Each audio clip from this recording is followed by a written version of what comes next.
26 दिसंबर 2004। एक दिन जो हमेशा याद रहेगा। एक ऐसा दिन जिसे बहुत से लोग कभी नहीं भूलेंगे। एक दिन जो खुशी और जश्न के वादे के साथ शुरू हुआ, लेकिन किस्मत को कुछ और ही मंजूर था। हिंद महासागर की गहराई में सुमात्रा के तट पर धरती हिल गई। एक बहुत बड़ा भूकंप 9.1 से 9.3 की तीव्रता वाला समुद्र तल से फट गया। ये कोई मामूली कंपन नहीं था, ये एक राक्षस का जागरण था। ये भूकंप अब तक का तीसरा सबसे बड़ा भूकंप था। इसे अलास्का तक महसूस किया गया, लेकिन इसके बाद आई सुनामी ने दुनिया को सचमुच हिलाकर रख दिया। एक सुनामी, भयानक लहरों की एक श्रृंखला। वे पूरे शहरों को तबाह करने की ताकत लेकर समुद्र के पार दौड़ पड़ी और उन्होंने उन्हें तबाह कर दिया।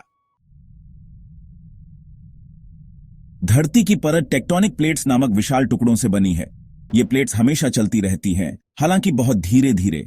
कभी कभी वे फंस जाती हैं, दबाव बनता है, फिर अचानक वे खिसक जाती हैं। यही हुआ 26 दिसंबर 2004 को। इंडियन प्लेट बर्मा प्लेट के नीचे चली गई। इससे अकल्पनीय मात्रा में ऊर्जा निकली। समुद्र तल ऊपर उठ गया, खरबों टन पानी विस्थापित हो गया। नतीजा, एक सुनामी। लहरें 500 मील प्रति घंटे की रफ्तार से चली। जैसे जैसे वे उथले तटीय पानी के पास पहुंची, उनकी गति कम हुई, लेकिन उनकी ऊंचाई नाटकीय रूप से बढ़ गई। कुछ लहरें 100 फीट से भी ऊंची पहुंच गईं। पहले संकेत धोखे वाले थे। कुछ जगहों पर समुद्र नाटकीय रूप से पीछे हट गया, जिससे समुद्र तल दिखाई देने लगा। लोग उत्सुक होकर इस अजीब घटना को देखने के लिए बाहर निकल आए। वे नहीं जानते थे कि यह एक घातक प्रस्तावना थी। फिर लहरें टकराईं। भूकंप के केंद्र के सबसे नजदीक इंडोनेशिया सबसे पहले प्रभावित हुआ। लहरें हजारों तोड़ने वाले मेढ़ों के बल से किनारे से टकराईं। इमारतें ढह गईं, पेड़ उखड़ गए, लोग धार में बह गए। थाईलैंड, श्रीलंका, भारत, कोई भी नहीं बचा। धूप से सराबोर समुद्र तटों पर अपनी छुट्टियों का आनंद ले रहे पर्यटक अनजान में फंस गए। अपने दैनिक पकड़ के लिए निकलने वाले मछुआरे लहरों में समा गए। इसके बाद का दृश्य अकल्पनीय था। पूरे समुद्र तट का आकार बदल गया। कस्बे और गांव मलबे में तब्दील हो गए। हवा में नमक, मलबे और मौत की गंध थी। मानवीय क्षति चौंका देने वाली थी। 2,30,000 से ज्यादा लोगों ने अपनी जान गंवाई।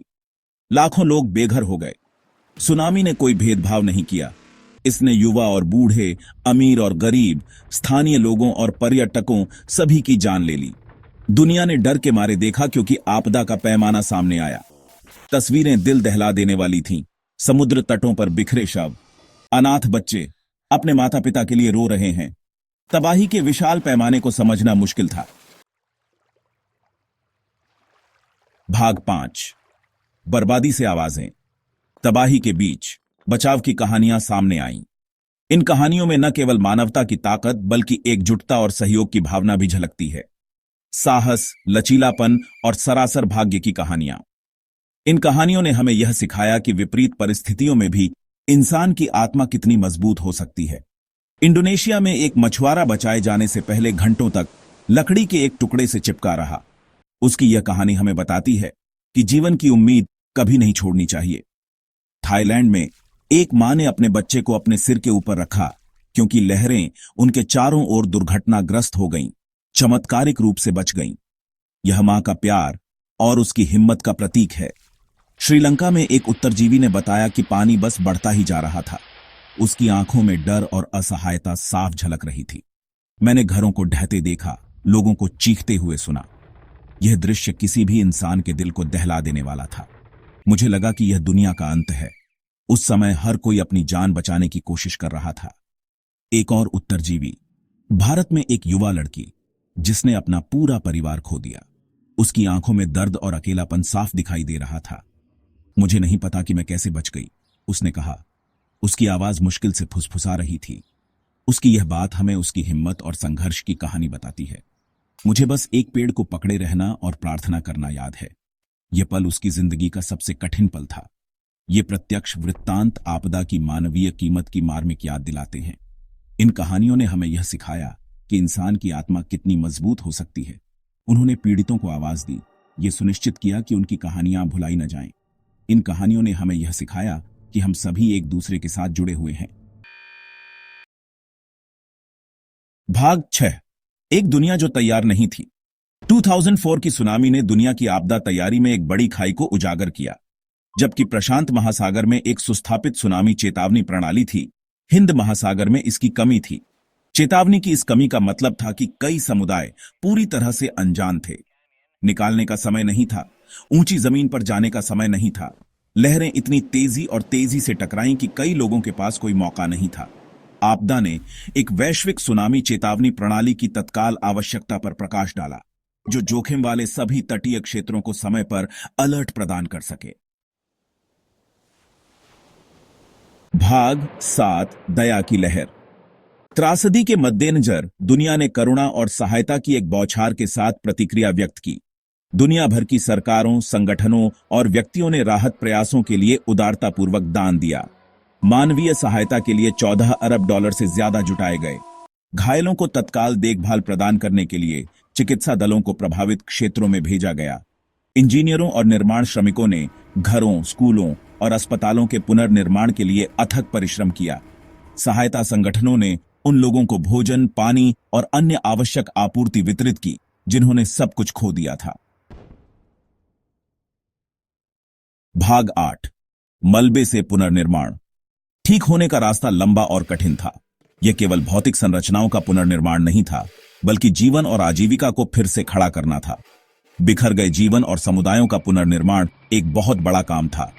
हर ईंट और हर लकड़ी का टुकड़ा एक नई शुरुआत का प्रतीक था। लेकिन निराशा के बीच आशा थी। हर मुस्कान और हर मदद का हाथ इस बात का संकेत था कि मानवता अभी भी जीवित थी। मानव आत्मा का लचीलापन चमक उठा। विपरीत परिस्थितियों में भी लोगों ने हार नहीं मानी और एक दूसरे का सहारा बने। लोग एक दूसरे का समर्थन करने के लिए एक साथ आए। उन्होंने अपने संसाधनों को साझा किया और एक दूसरे को प्रोत्साहित किया।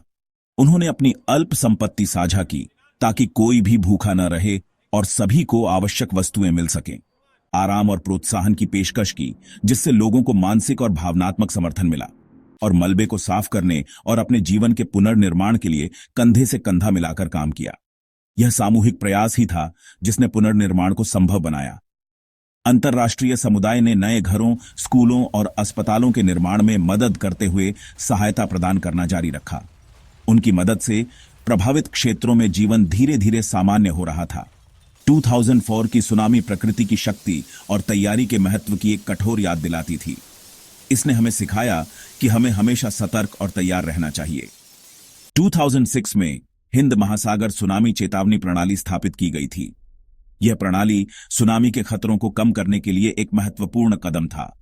यह प्रणाली अपने बॉयज और सेंसर के नेटवर्क के साथ हिंद महासागर के आसपास के देशों को समय पर चेतावनी प्रदान करती है, जिससे उन्हें तटीय क्षेत्रों को खाली करने और जान बचाने के लिए कीमती समय मिलता है। इस प्रणाली ने कई जीवन बचाए हैं और भविष्य में भी ऐसा करती रहेगी। यह हमें याद दिलाती है कि एकजुटता और तैयारी के साथ हम किसी भी चुनौती का सामना कर सकते हैं। भाग 9। एक सुरक्षित भविष्य की ओर। यह अध्याय हमें उन महत्वपूर्ण कदमों की याद दिलाता है जो हमें एक सुरक्षित और अधिक तैयार भविष्य की दिशा में उठाने चाहिए।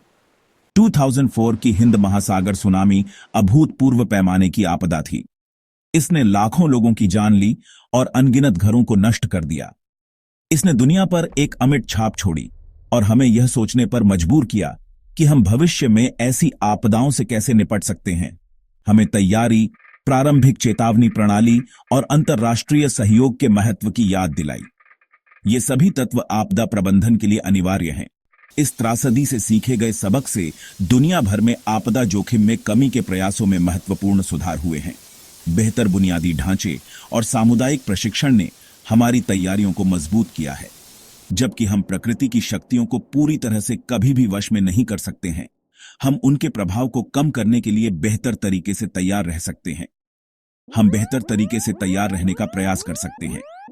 आपातकालीन किट्स और सामुदायिक तैयारियों के माध्यम से हम अपनी सुरक्षा को बढ़ा सकते हैं। प्रारंभिक चेतावनी प्रणालियों में निवेश करके हम संभावित खतरों के बारे में पहले से जान सकते हैं और समय पर कार्रवाई कर सकते हैं। समुदायों को सुनामी के जोखिमों के बारे में शिक्षित करके हम उन्हें सुरक्षित रहने के लिए आवश्यक जानकारी और उपकरण प्रदान कर सकते हैं और अंतर्राष्ट्रीय सहयोग को बढ़ावा देकर हम वैश्विक स्तर पर आपदा प्रबंधन को और अधिक प्रभावी बना सकते हैं।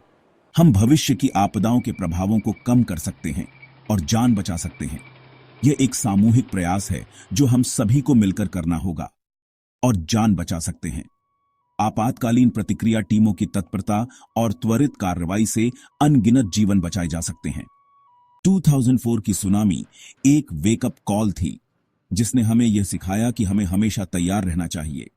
कार्रवाई का आह्वान जिसे हमें कभी नहीं भूलना चाहिए। यह हमारी जिम्मेदारी है कि हम एक सुरक्षित और अधिक तैयार भविष्य की दिशा में काम करें।